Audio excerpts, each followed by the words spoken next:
त्याबाबत? आमच्या शाळेमधले शिक्षक कामाला लावले याबद्दल काही आमचं म्हणणं नव्हतं, पण सगळे शिक्षक कामाला लावले याबद्दलचं हे आंदोलन होतं.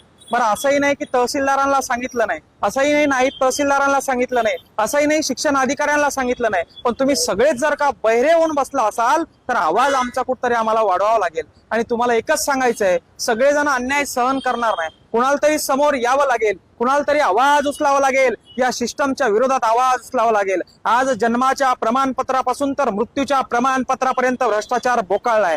या अधिकाऱ्यांना मी बोललेले एवढं जर का झोंबलं असेल तर स्वतःची वर्दी बाजूला ठेवून एखाद्या तहसील कार्यालयामधून एका दिवसामध्ये तुमचा अर्ज मंजूर करून आणावा, किंवा तुमचा एखादा विनंती अर्ज रस्त्याचा मंजूर करून दाखवावा. तेव्हा सांगेल की शासन प्रशासन व्यवस्थित काम करतंय म्हणून.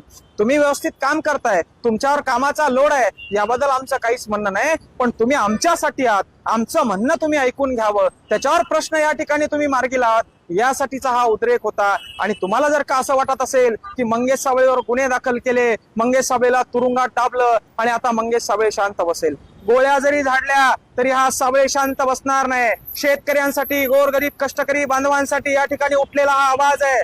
माझ्या वावरातून समृद्धी महामार्ग जाणार आहे आणि 100-150 एकर जमीन मला घ्यायची आहे म्हणून राजकीय पुढाऱ्यासारखा आवाज हा नव्हता, किंवा मला एखादं टेंडर पाहिजे, एखाद्या संरक्षण भिंतीचं, एखाद्या रस्त्याचं टेंडर पाहिजे म्हणून हा आवाज नव्हता. माझ्या लेकरांच्या शिक्षणाच्या भविष्यासाठी हा आवाज होता. आणि तुम्ही आम्हाला फुकटची रेवडी देऊ नका, तुम्ही आम्हाला फुकटचं ज्ञान वाटू नका, पण आमच्या लेकरांना व्यवस्थित शिक्षण सिस्टम द्या, शिक्षणचा बोजवारा वाजवू नका. त्यासाठी उठलेला हा आवाज होता, त्यासाठी उठलेला हा उद्रेक होता, एवढंच या ठिकाणी सांगेल.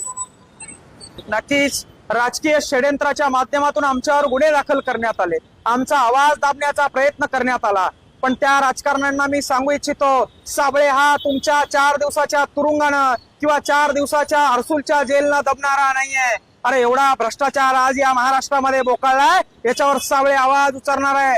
आज हर्सुलचं तुरुंग सोडलं, हर्सुलचे या ठिकाणी पोलीस अधिकारी सोडले, तर बाकीकडं सगळीकडं भ्रष्टाचार या ठिकाणी बोकाळले. म्हणजे जेलात प्रशासन चांगलं सुरू आहे, जिथं कैदी असतात तिथं प्रशासन चांगलं सुरू आहे, मात्र बाहेर जिथं सामान्याचे काम व्हायला पाहिजे तिथं टेबला खालून पैसे द्यावे लागतायत, टेबला खालून भ्रष्टाचार सुरू आहे. आणि त्याच्या विरोधात जर का कोणी आवाज उचलणार असाल आणि तुम्हाला वाटत असेल तुम्ही तो आवाज दाबणार असाल तर ही जनता शांत बसणार नाही, आमच्यासारखे तरुण शांत बसणार नाही. आणि आम्ही ही खुणगाड बांधून हा आवाज उचललेला आहे. तुम्हाला वाटत असेल 4-2 दिवसाच्या तुरुंगवासानं तुम्ही आमचा आवाज दाबणार तर विसरून जा, शेवटच्या श्वासापर्यंत या मातीसाठी